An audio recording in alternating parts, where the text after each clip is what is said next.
Bonjour. L'objet de cette vidéo, c'est les similitudes directes. Dans la vidéo précédente, j'ai défini les similitudes planes et j'en ai donné les propriétés générales.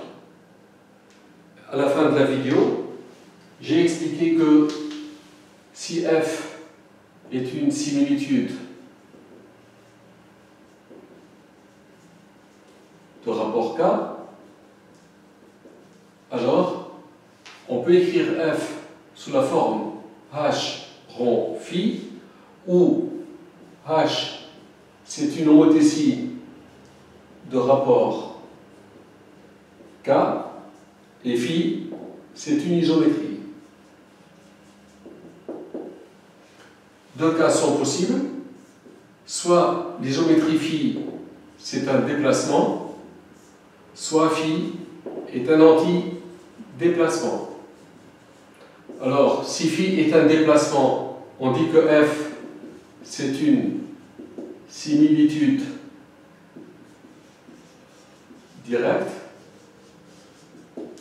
Si l'isométrie phi est un anti-déplacement, on dit que f est une similitude indirecte. Alors, on a phi, puis h, la composée, ça donne f. Alors, si phi est un déplacement, on sait que ça conserve les mesures des angles orientés. L'homothétie conserve les mesures des angles orientés, donc la composée conserve les mesures des angles orientés. Et donc, ça a été dit dans la vidéo précédente que les similitudes directes conservent les mesures des angles orientés, alors que les similitudes indirectes opposent les mesures des angles orientés, parce que si phi est un antidéplacement, phi oppose les mesures des angles orientés. L'homothétie conserve les mesures des angles orientés, donc la composée oppose les mesures des angles orientés. Bon, ça c'était dans la vidéo précédente. Maintenant, on va s'intéresser aux similitudes directes. Et le premier théorème que je vous propose, c'est le suivant. Soit A, B, C et D, 4 points du plan, vérifiant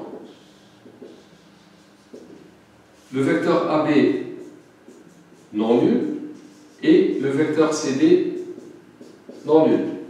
Alors si je dis que le vecteur AB est non nul, ça veut dire que les points A et B sont distincts. Et si je dis que les vecteurs C et D sont non nuls, ça veut dire que les points C et D sont distincts aussi. Alors, le théorème, il existe une similitude directe, unique, f, qui transforme, donc vérifiant, f de A égale C et f de B égale D. J'explique. Je donne deux points A et B distincts. Je donne deux points C et D distincts. Alors, il existe une similitude directe unique f qui transforme A en C et B en D. L'explication est la suivante.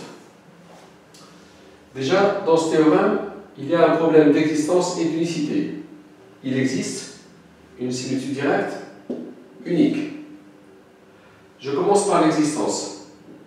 Étant donné les points A, B, C et D, avec A distinct de B et C distinct de D, je vais vous trouver une similitude directe qui transforme A en C et B en D. Pour cela, je vais considérer K, le rapport CD divisé par AB. K est un rapport de distance, c'est un nombre strictement positif. Et je vais considérer l'homothétie de centre A et de rapport K. Alors, soit B', l'image de B par cette homothétie.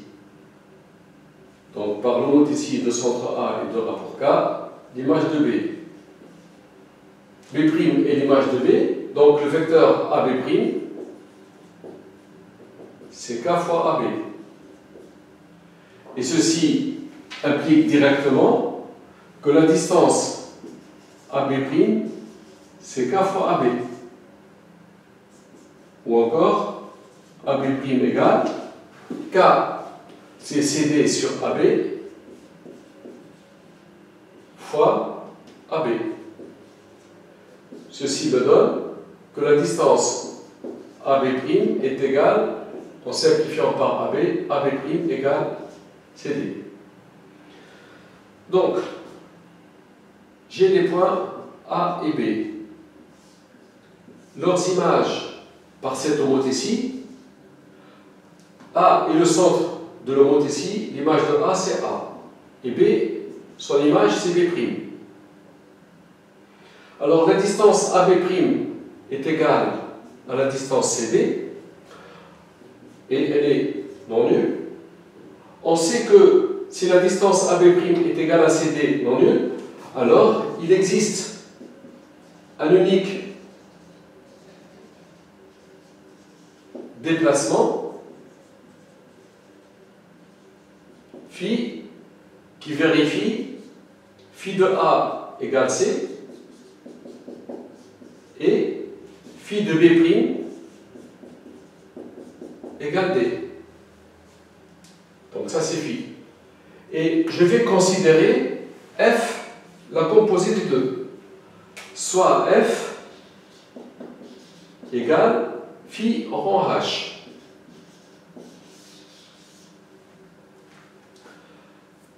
D'abord, F c'est une similitude directe.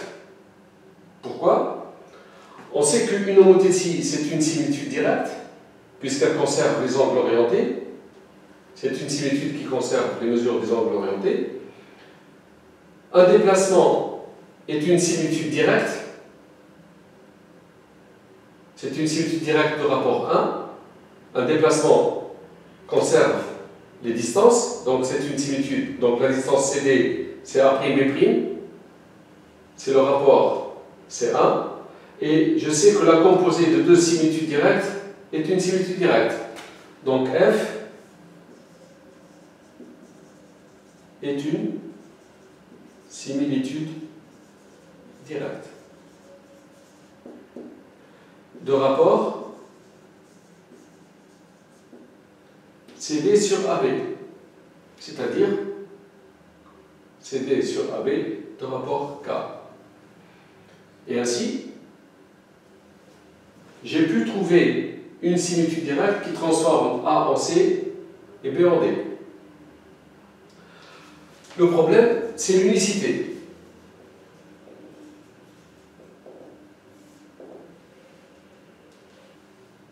Soit j'ai une similitude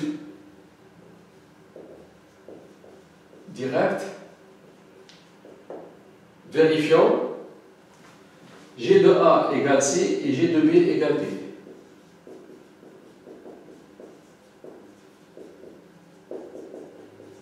On va montrer que G, c'est F.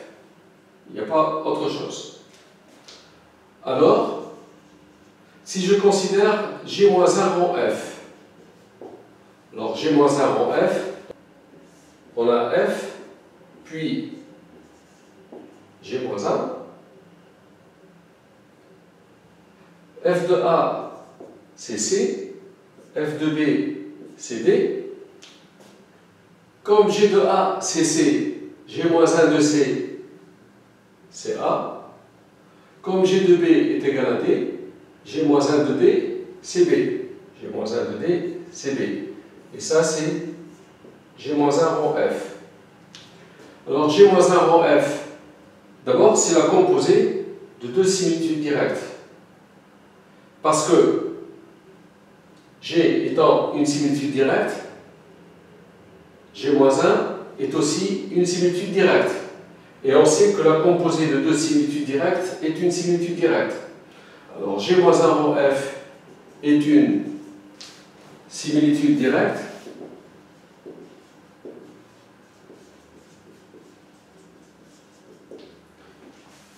de rapport, comme G-1 rang F conserve A et B, le rapport c'est AB sur AB. AB sur AB, c'est 1. Alors, déjà, une similitude de rapport 1 est une isométrie, et comme elle est directe, ça veut dire qu'elle conserve les mesures des angles orientés. Une isométrie qui conserve les mesures des angles orientés, c'est un déplacement.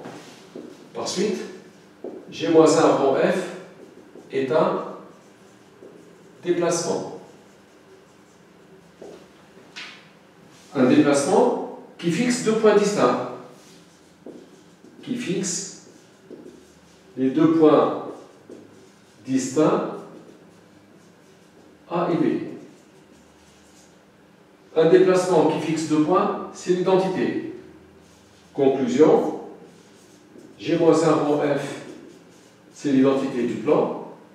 Je compose par G à gauche ici, et là, je trouve F égale G, ou G égale F. Donc, ici, étant donné AB distinct, CD distinct, j'ai pu trouver une similitude directe qui transforme A en C et B en D. Et si G est une similitude directe qui transforme A en C et B en D, G, c'est F.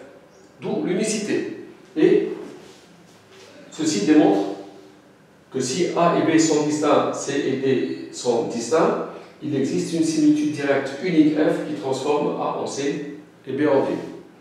Et la conséquence immédiate, c'est que deux similitudes directes qui coïncident en deux points distincts sont identiques. Ceci est un théorème. Deux similitudes directes F et G qui coïncident en deux points distincts sont identiques. Et on dit tout simplement qu'une similitude directe est définie à partir des images de deux points distincts. Soit maintenant F une similitude directe. On sait qu'on peut écrire F sous la forme H en phi, où H c'est une homothétie de rapport K, donc des suites directes de rapport K, et phi c'est un déplacement. Donc F c'est H en phi, phi puis H.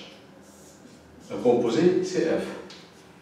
Soit A et B, deux points distincts. Donc je prends deux points A et B distincts. L'image de A par le déplacement phi, je vais l'appeler A1, l'image de B, je l'appelle B1. Et les images respectives de A1, B1 par l'homothétie H, je les appelle A' et B'. Donc soit A et B, deux points distincts, A' égale F de A et B' égale F de B. Donc A' ici c'est F de A et B' c'est F de B. Alors, je considère l'angle AB, A'B'. C'est l'angle AB, A1, B1, plus A1, B1, A', B'. Alors, si je considère l'angle AB, A1, B1, comme phi est un déplacement, cet angle est indépendant des points A et B choisis. C'est l'angle du déplacement phi. Donc, soit θ, l'angle du déplacement phi. Donc, l'angle AB, A1, B1, ici, c'est θ.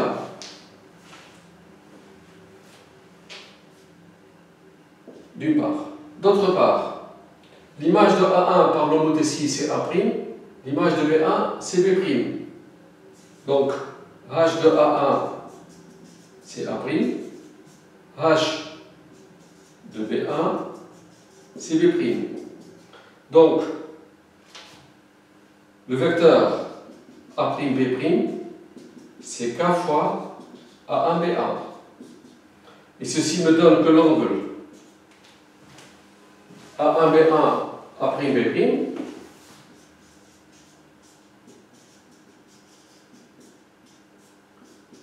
c'est l'angle A1B1 K fois A1B1. Comme K est un réel strictement positif, ces deux vecteurs sont collinaires et de même sens. L'angle est nul.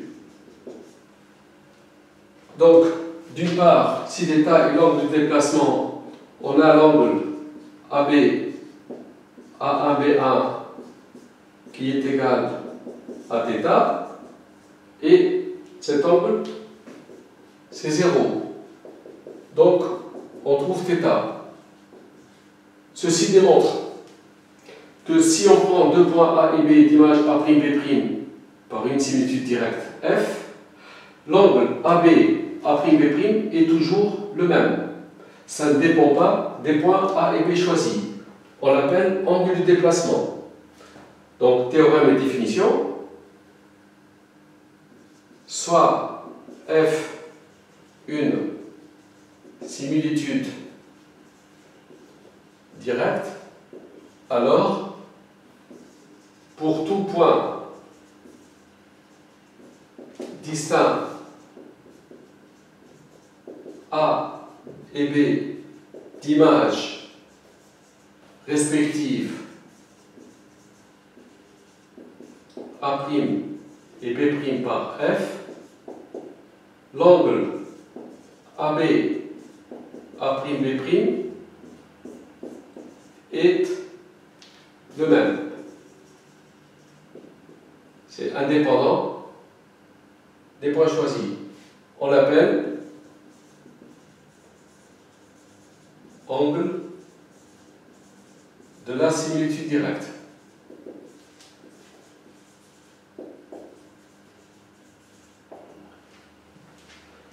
Ceci est un résultat important.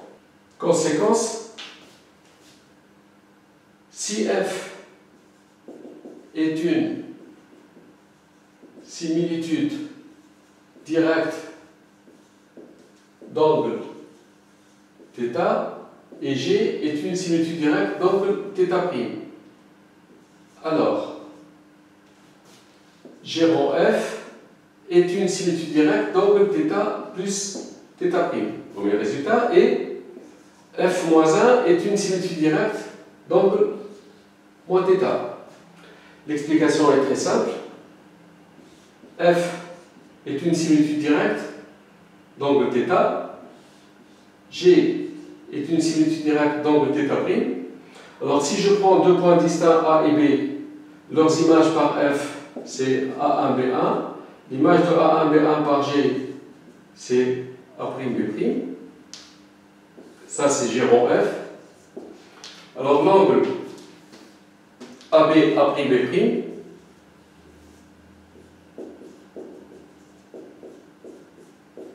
c'est l'angle AB A1B1 plus A1B1 A'B'. Comme F est une similitude directe d'angle θ, l'angle AB A1B1 c'est θ. Comme G est une similitude directe d'angle θ', l'angle A1B1 A'B' c'est θ', et je trouve un angle fixe. C'est l'angle de la similitude directe G rond F. Donc c'est θ plus θ'.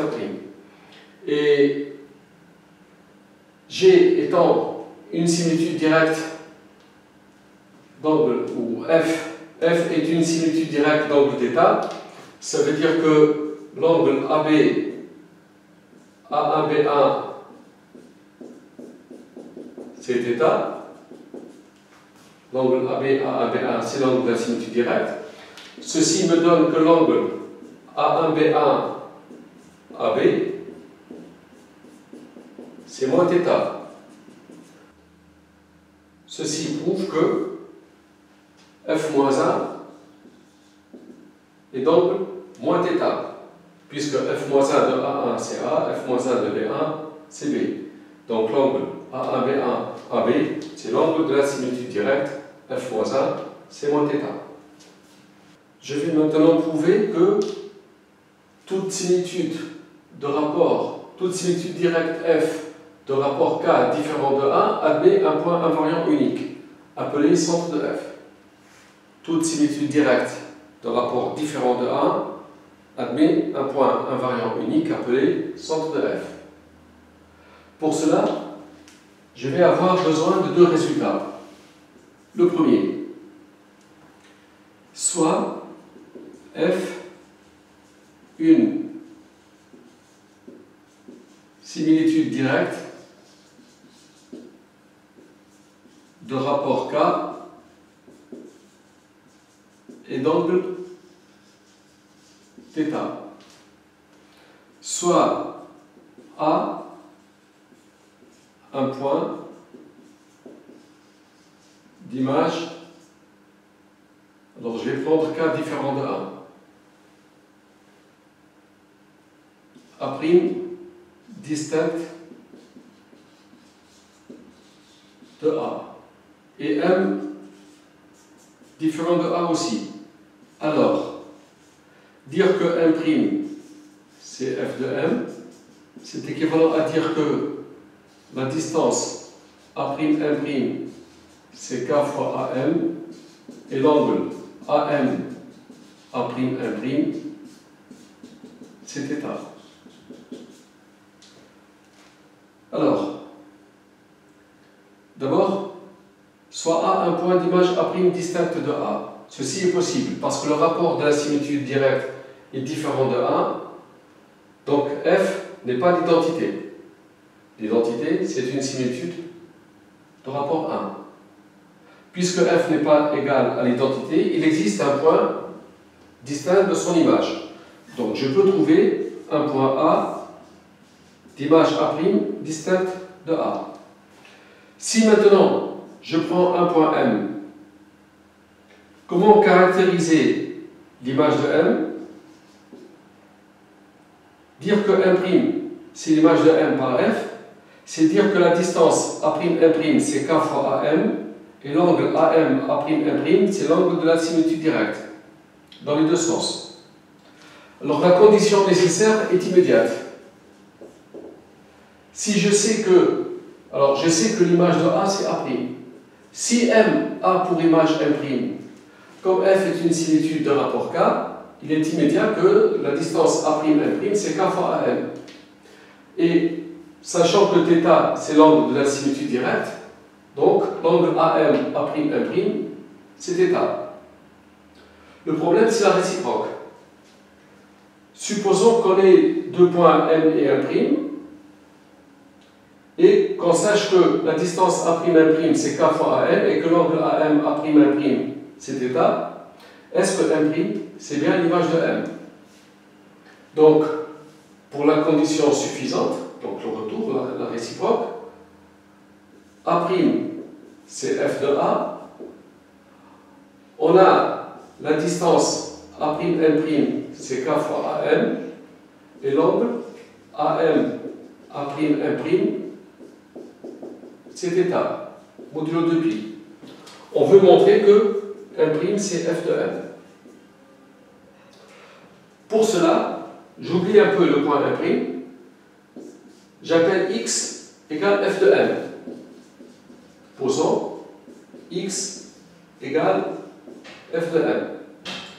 Comme l'image de A c'est A' et l'image de M c'est x, on a la distance A'x c'est K fois AM, c'est le rapport de la similitude directe, A'x c'est K fois AM, et l'angle AM A'x c'est l'angle de la similitude directe. Ainsi, A'M' c'est K fois AM et A'x c'est K fois AM, donc la distance A'x est égale à la distance A'M'. Ces deux distances sont égales à K fois AM. L'angle AM A'M', c'est θ. L'angle AM A'X, c'est θ aussi. Donc l'angle AM A'M', c'est l'angle AM A'X. AM ici, AM ici. Ceci me donne que l'angle A'M', A'X est nul. Modulo de pi. Alors je regarde les vecteurs A'M' et A'X. Ces deux vecteurs-là, ils sont collinéaires de même sens, puisque l'angle est nul, et ils sont de même norme. Donc ces deux vecteurs sont égaux. D'après ces deux propriétés, le vecteur A'M' est égal à A'X, et ceci veut dire que M' égale X. Donc X, c'est le point M'. Donc, si A'M' c'est K fois AM et l'angle AM A'M' c'est θ, c'est que M' égale F de M. D'où ce résultat. Je vais avoir besoin d'un autre résultat, soit A et B, deux points distincts, K, un réel strictement positif, et E, l'ensemble des points M du plan, tel que MB sur MA égale K. Alors, si K est égal à 1, alors l'ensemble E, c'est la médiatrice du segment AB. Si K est différent de 1, alors l'ensemble E est un cercle qui coupe la droite AB suivant un diamètre IJ où I intérieur au segment AB et J extérieur au segment AB. La preuve est la suivante. Bon, si K est égal à 1, MB sur MA égale 1, ça veut dire que la distance MB est égale à MA, MB égale MA, c'est la médiatrice de AB. Donc je démontre juste dans le cas où K est différent de 1. La distance MB sur MA est égale à K, c'est-à-dire que MB au carré sur MA au carré est égal à K au carré, ou encore MB au carré moins K au carré égale K2 MA au carré. La distance MB au carré, c'est le vecteur MB scalaire lui-même, égale K au carré, MA au carré, c'est MA scalaire MA. Donc la différence, c'est 0. Et ceci me donne MB plus K fois MA scalaire MB moins K fois MA égale 0.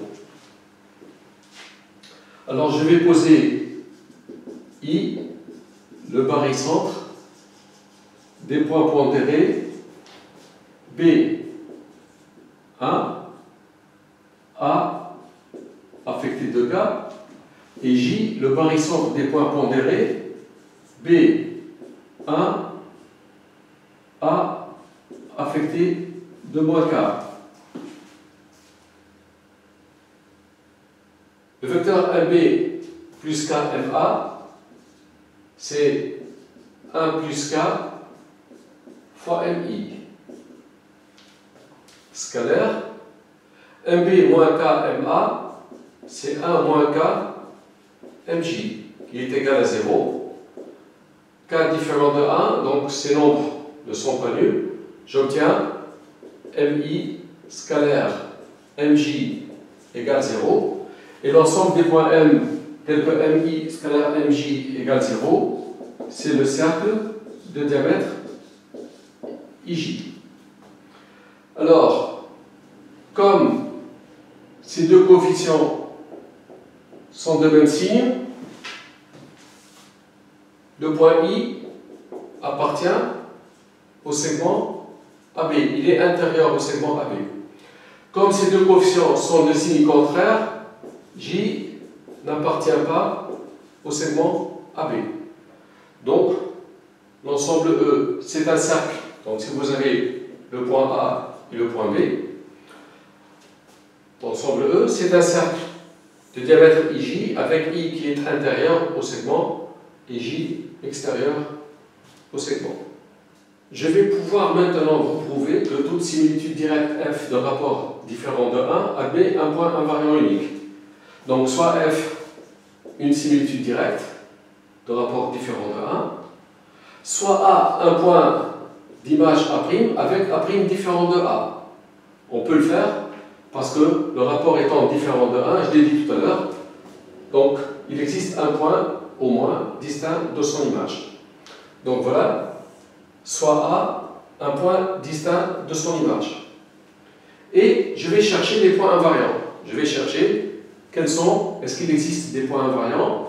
Alors dire que f de m est égal à m, c'est équivalent à dire que f de m est égal à n, ça veut dire que A'm, puisque m' c'est m ici, ça veut dire que la distance A'm c'est k fois am, et l'angle AM A'm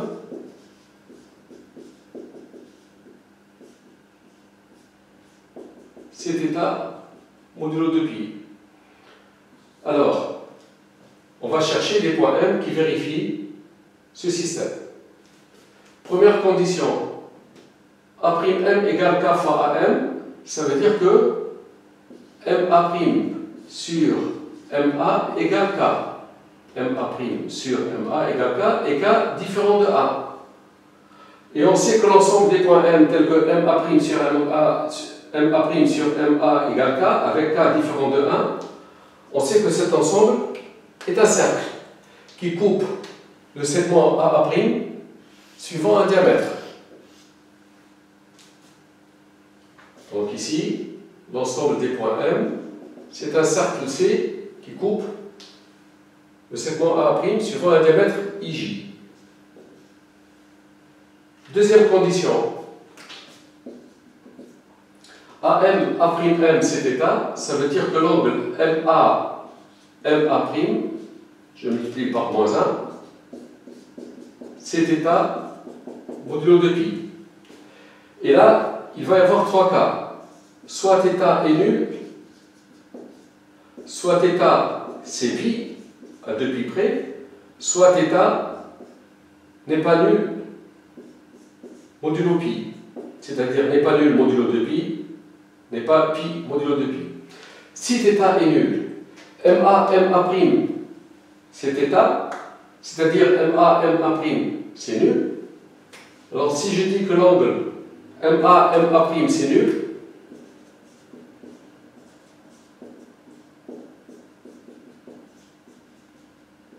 ça veut dire que, étant donné les points A et A', le point M est sur cette demi-droite ou sur cette demi-droite. L'ensemble des points M, c'est une réunion de deux demi-droites, privées de A et de A'. Alors, M, il est soit sur cette demi-droite, soit là. De plus, d'après la première condition, M est sur un certain cercle C, on va trouver un point invariant unique. Donc, dans ce cas, c'est gagné, il y a un point invariant unique. Si θ c'est pi, ça veut dire que l'angle MA, MA' c'est pi. MA, MA' c'est pi, ça c'est A, ça c'est A'. L'ensemble des points M tels que MA, MA' c'est pi, c'est le segment AA', privé de A et A'. D'une part, M appartient à ce segment. D'autre part, d'après la première condition, M il est sur un certain cercle C. qui coupe A' suivant un diamètre, on trouve un point invariant unique. Si θ n'est pas nul, modulo pi, alors on a les points A et A'. θ n'est pas nul, on sait que l'ensemble des points M, tels que MA, MA', c'est θ modulo 2π, avec θ non nul, on sait que c'est un arc A'A ou AA'. C'est un arc de cercle d'extrémité A et A'.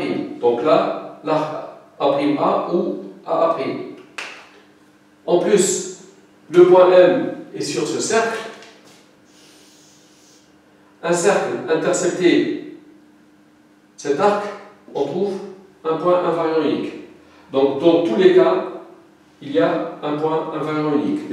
Donc, toute similitude directe de rapport différent de 1 admet un point invariant unique qui sera appelé centre de F.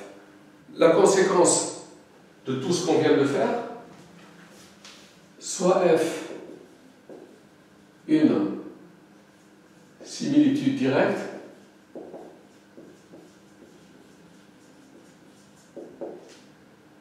de rapport K différent de 1. Alors si je dis qu'elle est de rapport K différent de 1, c'est qu'elle admet un point invariant unique qui est le centre. Donc une similitude directe de centre oméga de rapport K différent de 1 et d'angle θ. On note F, la similitude directe de centre oméga de rapport K et d'angle θ. Alors, pour tout point M distinct de oméga, on a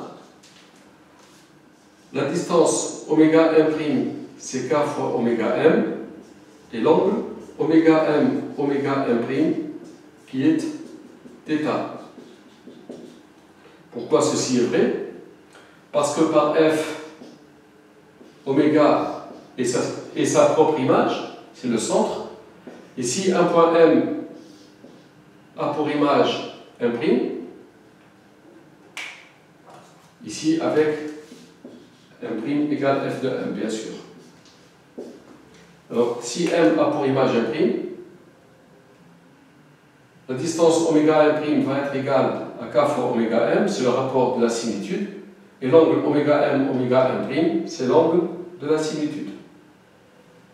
Ceci me permet de construire l'image de M'. Eh bien, oméga est le centre de la similitude directe. Si je prends un point M, ici, c'est la distance oméga M. La distance oméga M', c'est K fois oméga M. Ça veut dire que M' est sur le cercle de centre oméga et de rayon K fois oméga M. Alors, si je calcule K fois oméga M, le point M' est sur un cercle de centre oméga et de rayon K fois oméga. Ça, c'est la distance K fois oméga M. Et l'angle oméga M', c'est un angle fixe. C'est θ. Donc, comment construire M' à partir de M? Il y a deux chemins. Soit on tourne autour de oméga d'un angle θ d'abord, pour trouver ce point M1. Et comme oméga M' c'est K fois oméga M en distance, ça devient en vecteur. Donc M' sera l'image de M1 par l'homothétie de centre oméga et de rapport K. Donc de M, je passe à M1 par la rotation de centre oméga d'angle θ. Et de M1, je passe à M' par l'homothétie de centre oméga et de rapport K, puisque le vecteur oméga M' va être égal à K fois oméga M1. Ou bien, à partir de M, je peux effectuer l'homothétie d'abord. Donc, à partir de M, j'effectue l'homothétie de centre oméga de rapport K pour trouver ce point M2 que je tourne autour de oméga et d'angle θ pour trouver le point M'. Donc F, c'est l'homothétie de centre oméga de rapport K rond la rotation de centre oméga d'angle θ. C'est aussi la rotation de centre oméga d'angle θ rond l'homothétie de centre oméga et de rapport K.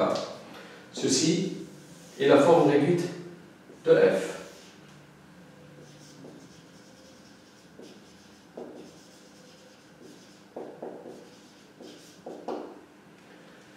Et pour finir, si je prends une similitude directe de centre oméga de rapport K d'angle θ, sa réciproque, c'est la similitude directe de centre oméga de rapport 1 sur K et d'angle moins θ. Et si je considère une similitude directe de centre oméga de rapport K d'angle θ composée avec la similitude directe de centre oméga de rapport K' et d'angle θ', je trouve la similitude directe de centre oméga de rapport KK' et d'angle θ plus θ'. Voilà, c'est la fin de la vidéo, mais merci d'avoir suivi.